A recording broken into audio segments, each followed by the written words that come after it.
Alliances, in conjunction with Trustwave, are working on an exciting project called Risk, Resilience and Reputation, CISO and the Board, exploring the relationship between the CISO and corporate governance in relation to risk, resilience and reputation. Joining us today, we explore the topic, as I mentioned, risk, resilience and reputation. I have Kevin Fielder, CISO at NatWest Boxed and board advisor, and also James Smith from CISO Alliances UK and Ireland. So, Kevin, welcome. Really excited to be speaking to you this morning. Would you like to quickly introduce yourself to the audience? Yeah, sure. So I'm Kevin Fielder. I'm currently CISO for NatWest Boxed, as you mentioned, which you might have recognised the brand Mettle as well. We own the brand Mettle as well as Boxed. I also advise some startups, and outside of work, I coach fighters as well for a bit of variety. Kevin, let's start with a tough question, if that's okay with you. So how prepared is your organisation for a data breach? And is the board engaged in these discussions? And if so, what is their engagement? So obviously I can't talk too specifically about things like this, but so in the main, we're in. So I guess from a production point of view, we're entirely cloud native containers, and all the containers have the right protections on, and they're patched and updated. I'm quite lucky that it's a fairly modern organisation, so we don't have a huge amount of tech debt. We have, I guess in terms of offensive stuff, we're all on Macs. We have kind of tooling on the Macs and things as well to prevent that kind of thing. We do playbooks and practice those playbooks and things as a security operations team. We have tabletop exercises and things planned with wider parts of the organisation to sort of make sure everyone understands what they do. So I think overall it's pretty good. We are although we're part of NatWest, we're also a relatively small startup. So kind of growing and evolving as we grow as a business as well.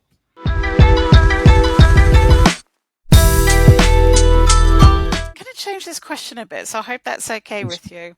But from the board advisor side, how do you work with, because you mentioned that you work with a lot of startups, how do you work with them to help support them on the cybersecurity and in the board position, and what is your role with working with different companies? So it's been various roles. It's kind of advisory board type roles. So it tends to be with startups that are growing, that either want some advice around. So they tend to be in the security space already. So it's kind of things like advice about how to grow, how to approach people, sales things. I work with a recruitment company, for example. So a lot of the things I do with them is how to engage with companies, how to approach CISOs, how to the kind of things we want to hear, the kind of things we don't want to hear, talk to them. It's quite a lot of it's not even security stuff in that sense. So it's things like, use your CRM really well, don't keep contacting us, keep a record of who you've spoken to and how, be some introductory stuff as well.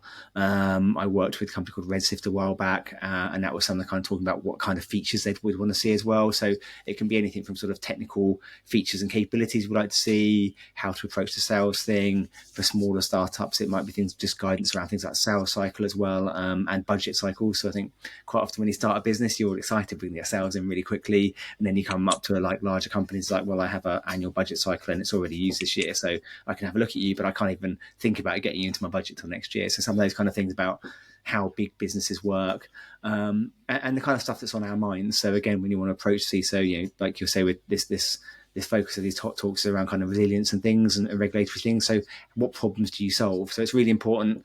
Again, I think Simon Sinek start with why is a great example of this kind of stuff. But the why. So what do you do for me? So rather than like talking about what your thing is or how cool it is or how cool the tech is, it's what problem do you solve for me? So give me a why. Why do I need to use you? And obviously, hot topics now, especially if you're in regulated industries, are, can you help with resilience? I'm struggling with speaking myself. Can you help with resilience, or can you help with reporting security posture and those kind of things are very challenging things to do as well. So what problems can you help me solve? And if I'm trying to solve that problem, I'm much more likely to talk to you than if you talked about the cool tech or the sort of passive aggressive message you get, like, oh, you're not interested in security or whatever else. It's like, come on.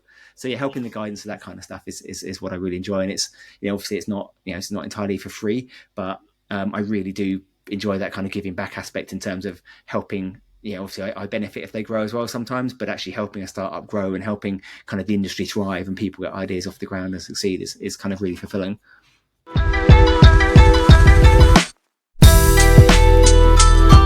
Great to see you today, Kev. So my first question is, how are you and the cyber program measured by the board? So yeah, that's kind of an interesting question, right? Because there's a lot of kind of aspects to what you're trying to achieve. I mean, the main thing, I put a quote in a presentation recently. I think it was from Steve Katz actually in the 90s, but there's no such thing as security risk. There is only business risk, right? So I think a big thing we have to do is we security people are, we're all special, security is different, and all this kind of stuff, right? And it's not. Fundamentally, we are dealing with risk management, and we're dealing with security risk. There's other bits deal with resiliency risk or concentration risk or fraud risk or whatever else, right? And we are helping the organization manage security risk. So obviously you've got a program and you've got a bunch of things you want to deliver, but you need to link them back to business risk. So I think you mentioned that first question around data leaks, right? So, businesses are obviously concerned about protecting their data because, it's the right thing to do. They want customer trust. They want partner trust. If you're regulated, regulators are going to, be really interested in that, and, GDPR and whatever else, right? So there's a whole load of things around why you really want to protect your data. So when you're doing, say, a data security program and go, right, we need to understand what data we've got where, we need to make sure it's labeled, we need to know who's touching it, we need to know how it's being used, we need to put controls in place around where it can be sent, all of those things. You link that program back to we're doing these things so that we can get data risk or data loss risk to within risk appetite, right? So it's link it back to what they're concerned about. And I think for every board, it's a bit like the sales thing. I think it's part of CISO's role is selling security, right, effectively, but it's understand their concerns. So if you're in an organization that's, say, doesn't handle a lot of sensitive data, maybe it's doing kind of marketing things or something else, and you don't want to lose data, but it's not the biggest risk. You wouldn't go in with, hey, here's my massive data security program to deal with this huge risk of data security when it's not their biggest worry, right? If you're an organization, say a financial one or pharmaceutical, something where you're really concerned about your data and experimental data, whatever else, that angle might work. If you're somewhere where they're really, really concerned about getting product out the door and moving fast, you may leverage using these security tools in the SDLC and these processes in the SDLC really help us go fast and safely, because we're going to shift left and whatever other buzzwords, but enable developers and product teams to move really fast and securely so they can deliver your product super fast. And all of these automated tools that we're asking to purchase and implement, and the automated processes enable that fast movement, but also safely and securely. So you can try to understand, it'll vary from board to board, but understand their key concerns. I think a really good bit of advice in that space is speak to some of the board members first, or the exec as well, because you probably talk to your exec more often than you do the board. But whenever you're trying to get people on side, speak to some of them first, get a few pre-meets, ideally have some kind of supporters in the room who've already taken through what you want to talk through, so that there's some people understand what you're talking about and kind of support it, but you've also got people's concerns. So what is your biggest worry?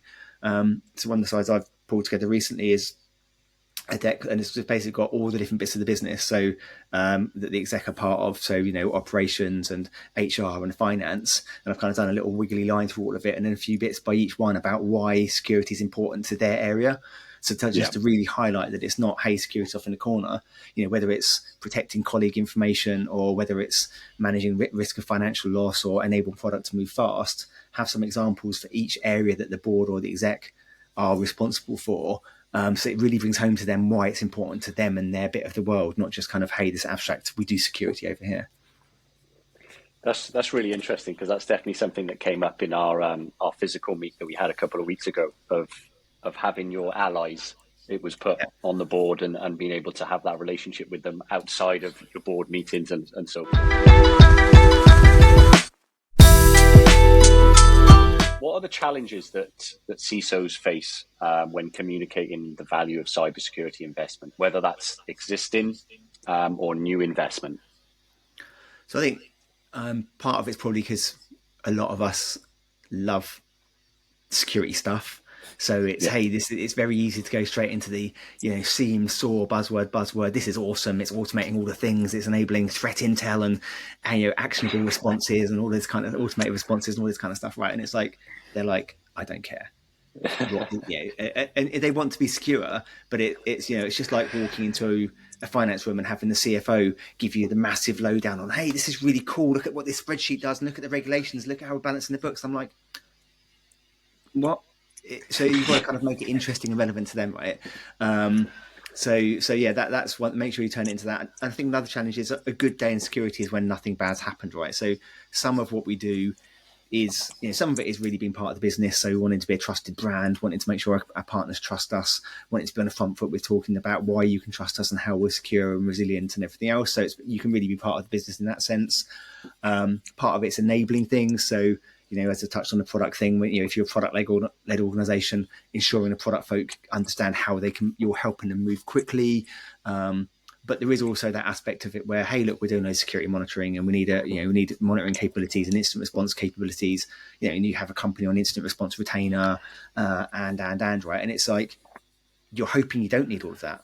You're hoping you don't get too many security alerts and too many incidents because the other things in place, but you still need those. So some of it is explaining why some of these things are just there to deal with the bad day, as well as all the things you do to help the business. One example I often think about is, say, denial of service protection, right? So you go and spend £1 million with an Akamai or Prolexic or F5 or whoever, right? And it protects you. So you have a few DDoS incidents, and everyone's like, oh, we need to fix DDoS and go off and buy DDoS protection. So we go and spend a huge amount on DDoS protection. 2 years later, you're going to the CFO and the exec and whatever. Oh yeah, we need to spend this £1 million on DDoS protection. And they're like, we haven't had an incident in the last 2 years. Why are we spending this money? And, because you might not even see that many attacks that they're preventing, because once people attack you and they know you spent all the money on the decent protection, and then you've got the application firewalls prevent the bits to get through, and so DDoS doesn't really work against you. What's the point? So you won't even necessarily see that many attacks against it, but then you stop paying for it and they're like, we can DDoS them now. So some of it really is, hey, we're stopping the bad things happening, and you might not be even seeing the bad behavior because you'll see a bit of it, and then all the criminals know that there's no point doing that bad behavior against you because you're well protected. So some of it is kind of explaining that, and I guess understanding the threat landscapes, making sure they're, without using the kind of, the world's ending, there's breaches everywhere, but you can use examples that, hey, you do still see these, even though we don't, because we've got the right protections in place. So yeah, how do you be part of the business to sell security and be really trusted? How do you enable the business in terms of moving fast and securely? And then how do you have a good story around the things that are kind of, we hope we don't use these, but we need to have them in place, because if we don't, when something bad does happen, we can't deal with it. So it's kind of 3 buckets, and as I sort of think through the question.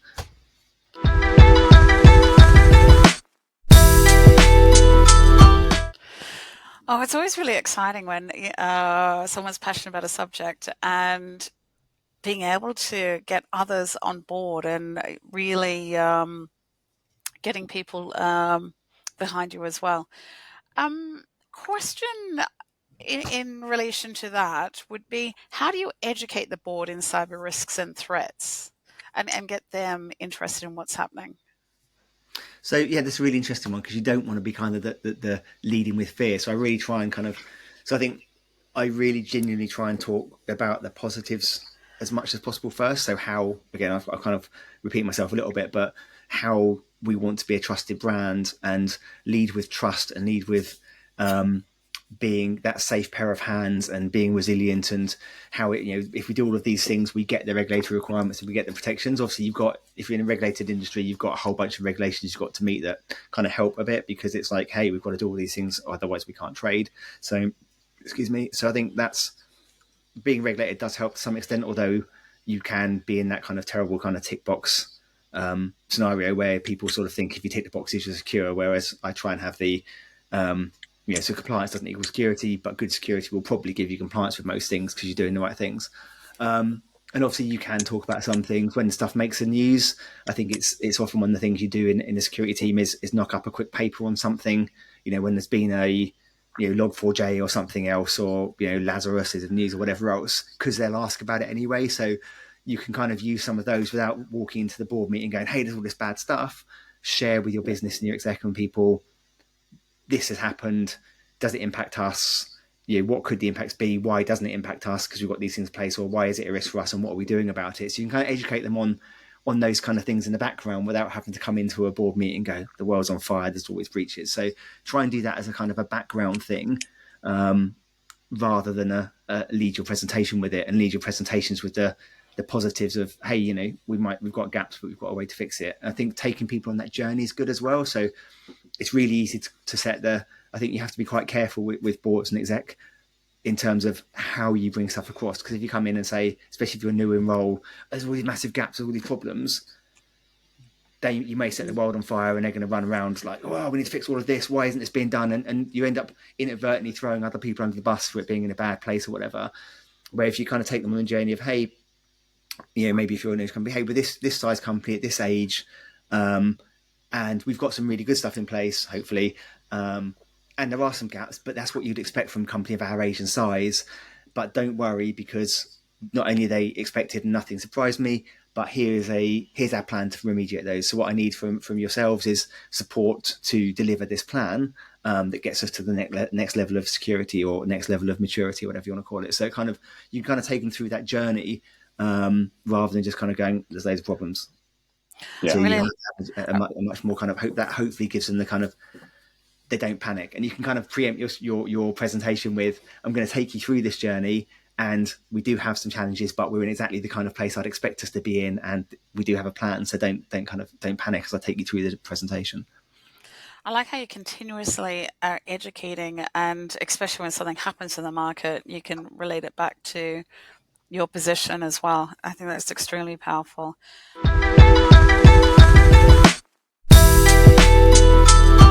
What about questions the board are asking which are challenging to respond to?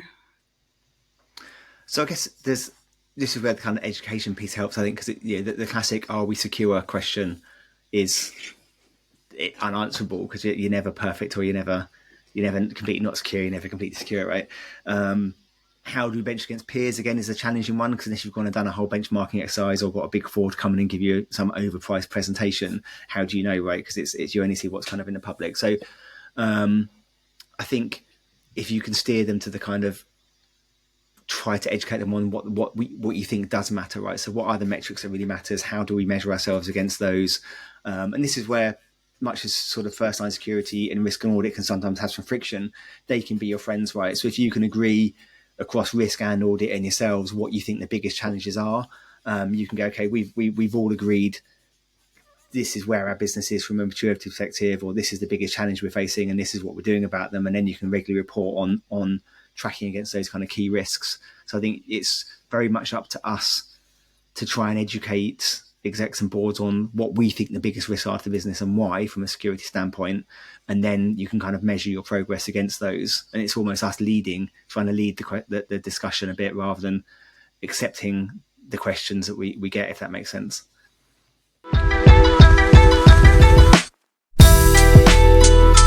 It'd be interesting to get your answer on this from working with a board, but also then being on a board with the advisory side of things. Is, what questions should the board be asking but are currently not asking? So I think it's make it more asking what them asking what they should ask, if that makes sense. So rather than them saying, hey, we want to know X, Y, Z, actually have that dialogue. So have the boards going, okay, so what do we think the biggest risks to our organisation are from a security standpoint? Because a lot of places will have you have your high level risk register, and it will have geopolitical or whatever else on it, and it will have like cyber risk as a thing. And it's like, but what does that mean, right? So they have this nebulous cyber risk is in the top 3-5 risks to our organisation, wherever it's been put, but it's not necessarily kind of the next level down isn't necessarily covered off. So there's this nebulous, scary cyber stuff, right? And you've read stuff in the paper and probably seen some adverts for products that no one likes and that kind of stuff.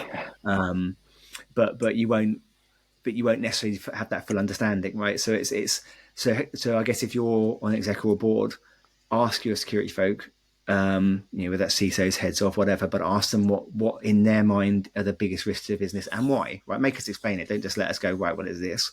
But explain what the biggest risks are, and get that kind of hopefully broad consensus view across risk and audit, especially risk, because they're kind of probably closer to the sort of coalface, and the security teams. What are those biggest concerns, and then we can start talking about why they're the biggest concerns and what we're doing about them. And obviously that will change over time. So I also like to kind of make sure that we have that kind of discussion around the evolving business, the evolving threat landscape, and we're unlikely to ever be done. Because you get those, I hate those things where it's like we're red, amber, or green, and then you get to green. It's like, does that mean we're finished? Well, no, we're just green according to that program, right? So green might be if you're a maturity of 4 and maturity of 1 or 2 in most places. Green might be let's get to a 3 by the end of the year, right? or whatever else, right? So you can define these targets, but they should be sort of targets of this is where we need to get to by the time we're this size, or this is where we need to get to by 18 months time, because we know we can't fix it all now. And there's always a balance, right? So even when you have got big risks or big gaps, if you stop work to fix those, you're not delivering other things, right? So I think that you have to have that kind of, I'm going a bit off on a bit of a tangent, but you have that kind of realistic timeline as well. So as a business, how much do we want to devote to security versus getting new things out the door versus, right? Because it's never a infinite pot of resource and money. So there is always trade-offs. Much as security folk like, oh, we should fix everything and there should be no risk. It's like, well, that's never going to happen, because intrinsically businesses will always take some risk. It's not even security. It's like, if you want to go into a new market, okay, we're going to go and open up stuff in a whole new country and build get new office space and employ people. That's a risk, because you don't know if you're going to take off in that country. Those kind of things. So businesses take big risks all the time. And security is just part of that risk landscape. I've gone way off on a tangent, so apologies. But so I think so fundamentally it's, what was the question again? Sorry. What questions should the board be asking you? So basically it's getting into that dialogue, understanding what the biggest risks and how we track them. And then, so from that, I like to just make sure people I do push the point quite a lot that we don't get to done. We might get to done in terms of we've agreed this is the 18-month program, but then there'll be more things because there'll be new threat actors out there. We'll be bigger, so if you're in a growing organization, you might be, when you're small, you're not much of a target. You can still be a target for what you've got. But say if you've got 50,000 customers and you're not in anyone's supply chain, and then you've got millions of customers and you become part of the supply chain for key suppliers, suddenly you're not just a target, you're a target for people targeting all the people you supply, those kind of things. So your threat profile and who's targeting you and why changes as your organization grows as well. So I think it's really important to make sure people get that message of growth and change and evolving threats and things, not in terms of, hey, it's fear, because some of it's success, right? So one of the things I'm talking about currently is as we grow, we become more of a target because of success. So it's almost like tax, right? No one wants to pay tax, but the reality is if you're paying a lot of tax, it's probably because you're earning a lot. So it's kind of it's a sign of success in many ways. And it's the same thing. If you become a bigger target and more people are aware of you and you're supplying more organizations and you're a more important part of the economy and whatever else, that's because you've been hugely successful. So part of the tax of that is the fact that you now are a bigger target. So more people are going to come after you because you've got more things of value. You've got more money or more records or more IP or all of the above, right? So actually having more security risk is kind of a benefit, because it's not a benefit, that's the wrong word, is a cost of success, but it's showing you've been successful, right? Because you're now a target for more people.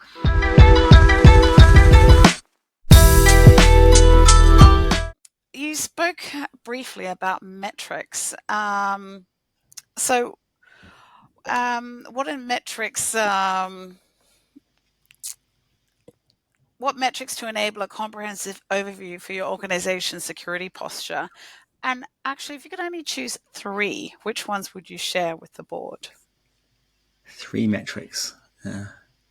So I think probably something around coverage of capabilities. So we often say, hey, you've got DLP or you've got monitoring or whatever else, right? But if you're only monitoring this bit of your organization, no matter how well you're doing it, they'll get in over here, right? So I think kind of coverage of capabilities. So if you've agreed, I need 10 key capabilities, whatever they are, what's the coverage of those?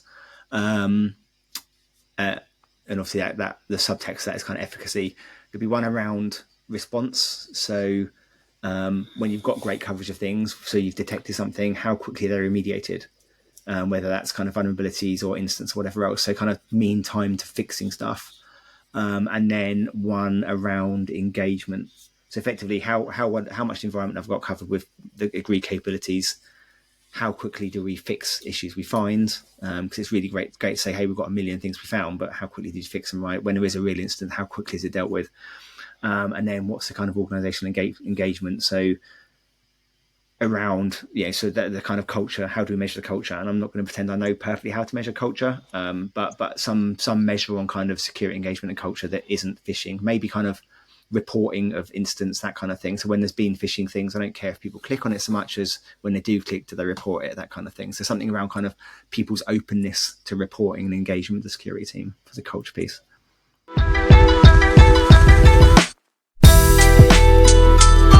Last question, and probably one of my favorite questions. We're going to go back in time a little bit, Kev. and just talk about lessons learned.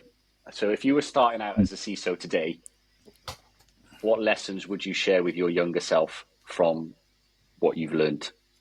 So yeah, but I've got a really good one. So one of the things that I think is still frustrating to a lot of people is the whole getting his homework checked by other people, right? So organizations love having a big four come in and review the security program and tell you it's good or it's missing stuff, right? And 9 times out of 10, if you're doing your job well, they're going to, I've had it done multiple times and had nothing material added to the security programs because I've been lucky enough to have good teams around me and build really strong programs, right? But when I first started, I rallied against this really hard because you had audit checking you and you had external parties checking you.